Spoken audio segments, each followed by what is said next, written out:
What year would it be? That would be that building side. Ding, ding, ding, say it loud. The height of that building is 1776. I kid you not. I kid you not. History, you can learn, please. You can learn. No one pays me to do this, but some people need to learn this. You need to learn this. Sign here. How you got to do it? That was that. What are you doing?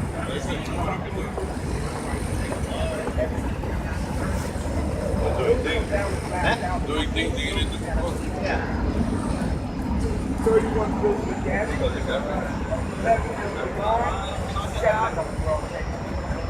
5 buildings in the back. Number 5. The 5 new buildings up in the future.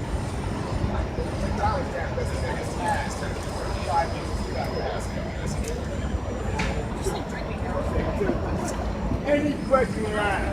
Now we give them a chance to bring a prize. I know you don't get it. You all remember what you want. On your way to school, everything stop.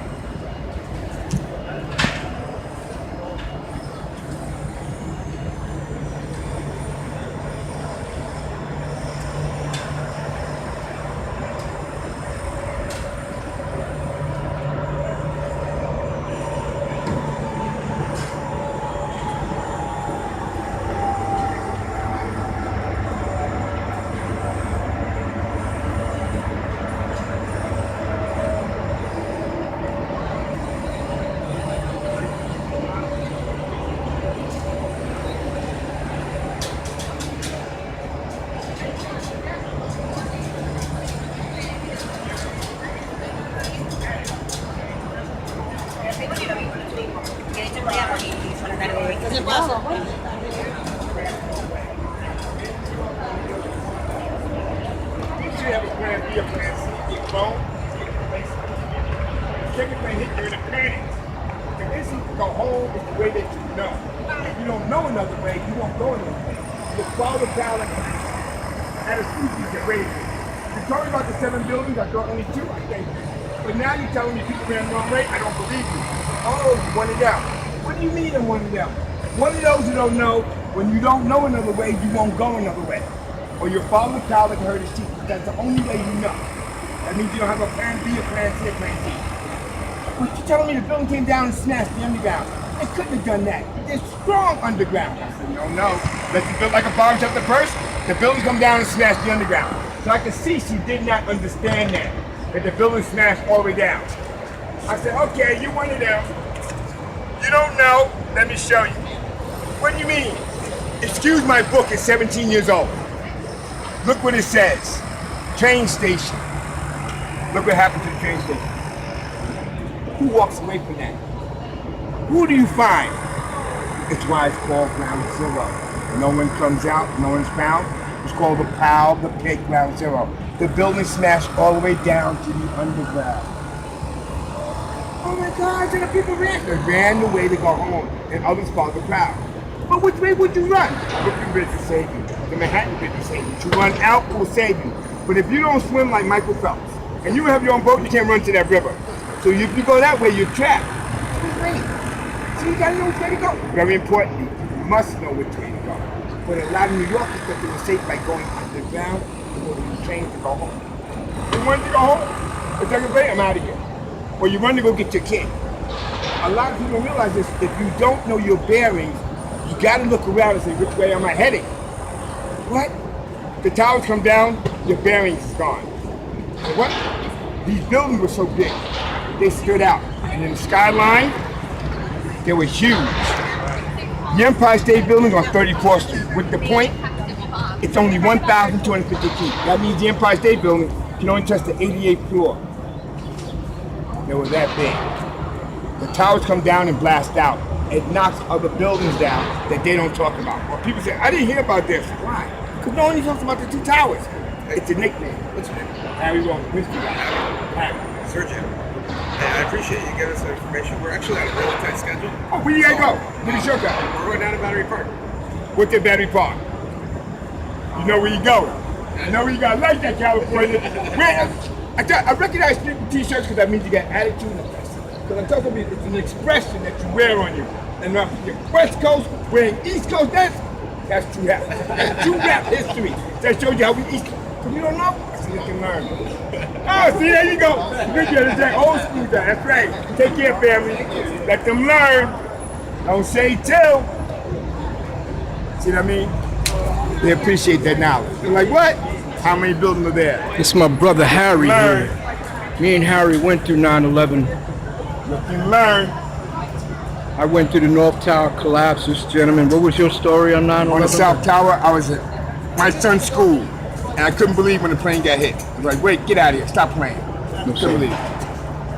Thanks, man. Oh, take this with you guys. No. Look and learn, kids. Don't say too. It's not true. Look on page 65. Say, I know that guy. But you learn. So Harry, you've been doing this since the beginning, huh? Yeah. When they first started coming around here and telling people, we don't know where we're going to set up at, so they set it around the church, St. Paul's Chapel, the walkway. People used to come up to the great fence and couldn't see nothing. It was all cased in, and it was still clearing everything out. And I remember in May of 2002, and they said we'll have a viewing stand.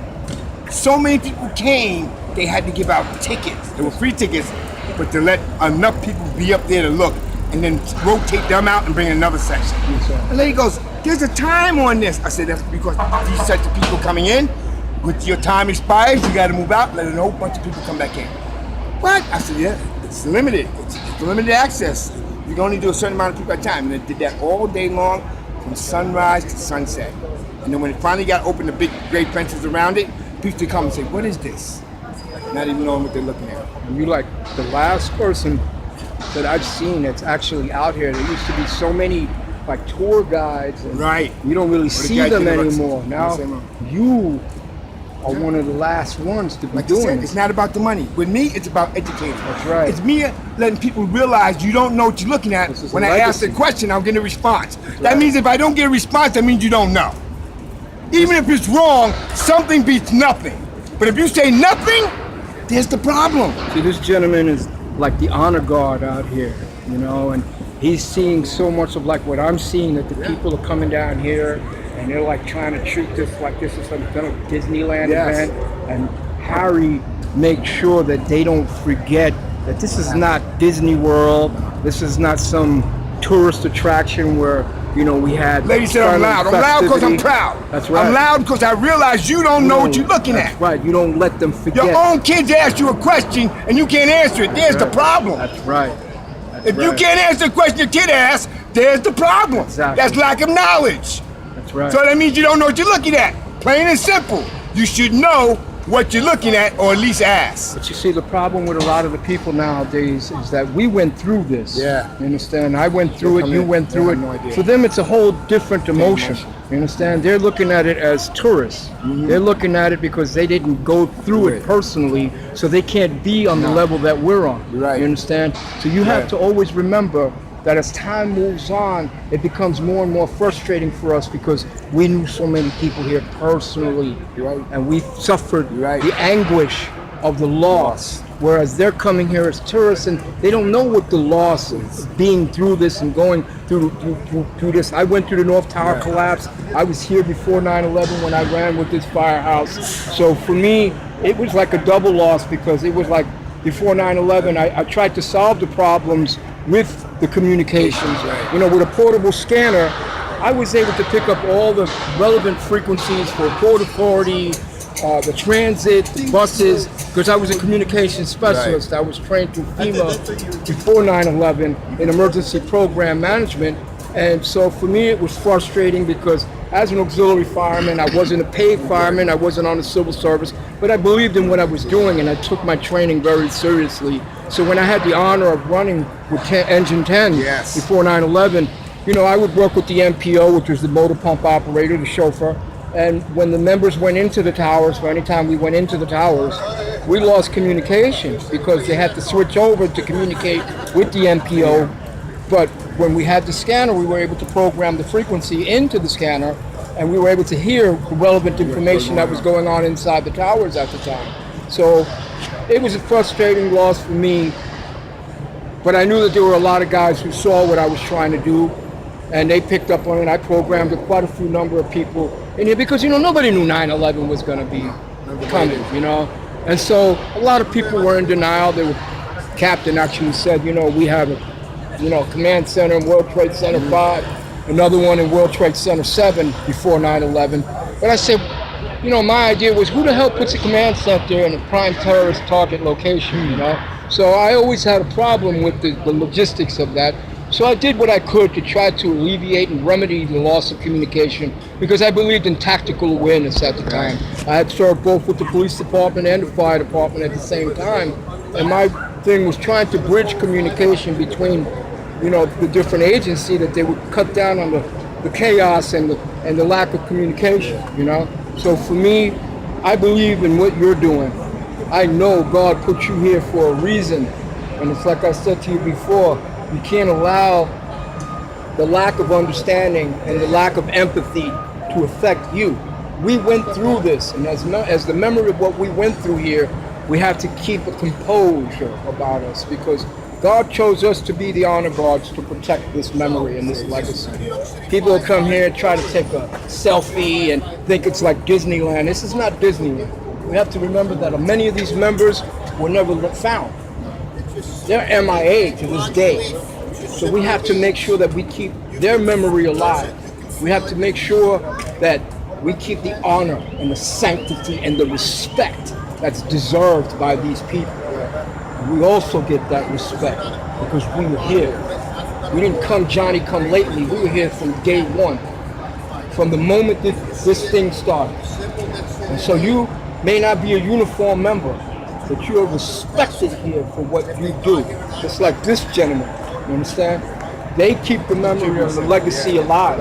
You understand? This is a brotherhood. You understand? So as long as you guys keep their memory alive, they live forever. Forever. Their memory lives forever. Thank you guys. Thank you. It's my buddy Roland, right? Yeah, Harry Roland, the history guy. And I'm, you know me. I'm the troublemaker. I get shit done. So we will never forget the memory of 9/11. Never. Thank you, Harry. Thank you. And I salute you, my brother. History. Rob.